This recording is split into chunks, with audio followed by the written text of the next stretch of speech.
So here we are. Prime Minister Mark Carney is sitting down with China's President Xi Jinping for the first time in 8 years.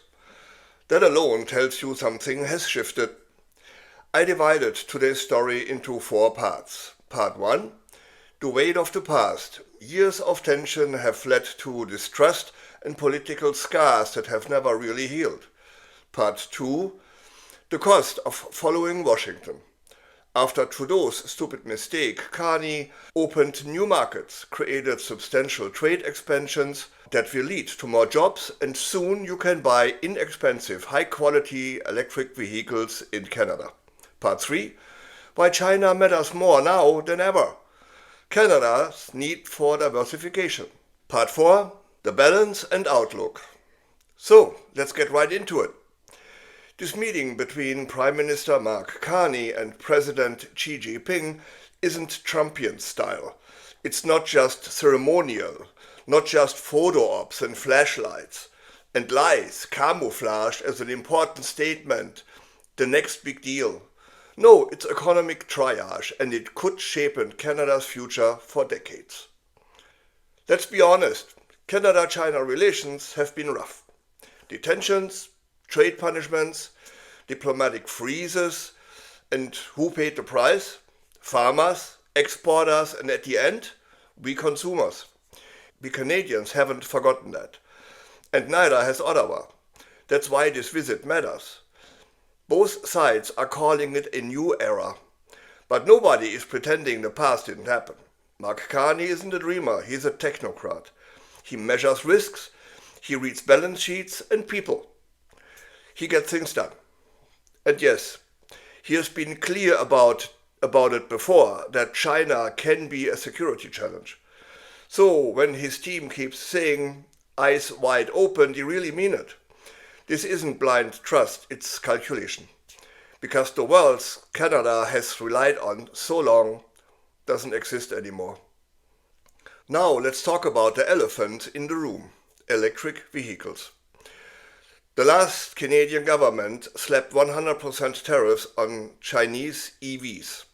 Not because Canadians demanded, but because Washington wanted it. That decision came with consequences. Big mistake. Higher prices, less choices, delayed adaptations, and ridiculous tariffs. Meanwhile, the global EV market moved on without us. BYD surged. Tesla stumbled. Well, that I consider a good thing. No, let me correct that. A really good thing. In Europe, BYD sales jumped more than 270%. Tesla lost ground, even better. And Canada, we locked ourselves out. Now that's changing. Under this new agreement, Canada will import nearly 49,000 Chinese-made EVs at 6.1% tariffs. That's not charity, that's reality. Canadians are about to see lower-priced, high-quality electric vehicles. Vehicles that not only outperform but also outprice. And here's the uncomfortable truth. Canada followed US wishes and paid for it. Now Carney has to straighten this mess out. His message in Beijing was simple. We are a sovereign country. We decide our own trade. That wasn't subtle. That was not accidental, but expertly executed. And Trump is going to hate it. Here's the part that many people don't say out loud. Canada has limited options. Relations with the US are strained, almost destroyed under a con man at the helm. Trade with India is frozen. Europe, not big enough to absorb everything. There are only a handful of large economies left, and China is one of them. China is looking for something very special. Reliable partners, partners who don't weaponize energy, partners who don't shift rules overnight. That's where Canada comes in. This visit delivered real movement. China is permanently removing the 100% tariffs on Canadian canola meal. Tariffs on canola seeds dropped from 85 to 15%. Seafood and peas also get tariff relief. Energy corporations agreements are signed, and China needs energy, and a lot of it. Canada can move 1 million barrels a day through the Trans Mountain Pipeline. China is already a top buyer, so we have a seller-buyer relationship. LNG projects are coming online and China is a natural customer. While the US threatens sanctions and sees tankers going to China, Canada is talking trade, reliable trade. That's not defiance, my friends, that is survival. Carney isn't betting the farm on China. He is reopening doors that were previously slammed shut. Please, let's be clear here. China is not becoming a Western-style democracy. This theory died years ago. Canada is dealing with a non-market system, an authoritarian state.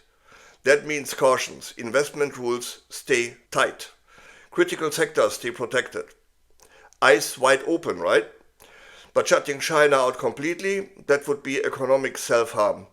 And simultaneously, frictions between China, India and the US would be devastating.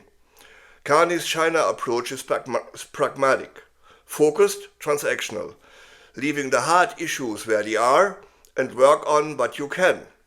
Forestry, tourism, food safety, energy, that's Canada's play, and that's why this meeting matters. So Mark Carney's meeting wasn't just a political event, it was a high-stakes signal. Canada is navigating a strategic tightrope, balancing the immediate economic threat of 100% tariffs with the long-term opportunity of stable, diversified trade with the East. This all forces Canadians to ask a difficult question.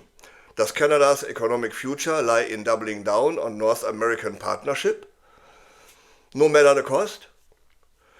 Or does the real opportunity exist in an aggressive pivot that includes, but it's not limited, to Asia? I want to hear your analysis. Head down to the comments and let me know.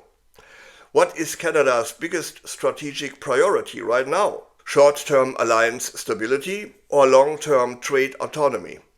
If you found this breakdown of Carney's China visit valuable, then please hit that like button and subscribe for more straight talk on the stories that matter. Thanks for watching. I'm Wilfried Lemkuller from Europe Curious.